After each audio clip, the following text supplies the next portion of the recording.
taitana mai o te Hemana nei.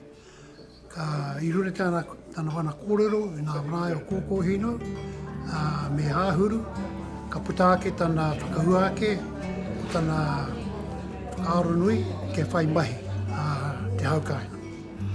O tira i runa ake o tērā, ke hono noi tātou te iwi Māori o te haukaina, ki te whakaaro i nā wahana o te Pākehā. Nā kei reira mā te we koana ki te tautoko. Ki te iaera, i te company, pēnā ka honora e ia, me whakamana i wana kōrero. Ko i rano ho te tautoko o mātou, tō mātou tari, o te papakaina o kōkōhina. Ke maumai a hea, nāna te whakahua, e mahi mō tātou te iwi Māori, o tira, kāchi, me whakamana i tērā.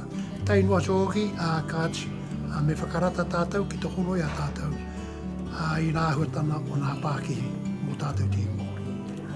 Kia ora.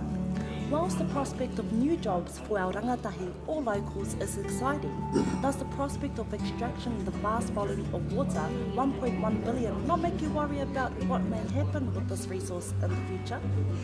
Well, I've got to balance out my worry, and I also have my views on the mana whenua, te Māori o te wai, te Māori o te me ki tara tātou te iwi Māori.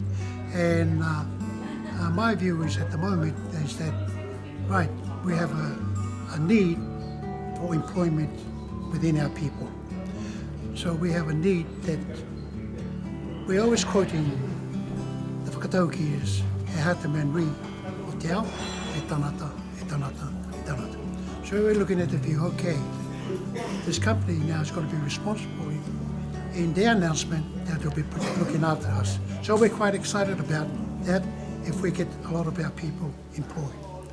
On the other aspect, of course, is concern about whether they honour their obligation to the Māori of our wai, our whenua, and asta tanata, and asta mana whenua. Kia ora. Creswell, being a Chinese-owned corporate, how can we ensure that both what they are telling us now and what they eventually do can be trusted with no track record? Well, I think it's not a matter of trusting, it's a matter of supporting, I think. We also have some obligation to educate, some partnership with people that are ignorant of our views. So I think the key should be that, right, put them to task, make sure that they're going to employ people, make sure they're going to respect their environment, but above all, let's share our knowledge with each other that we can go in partnership further. Because you've got to remember, iwi take take tahi tata. Kia ora.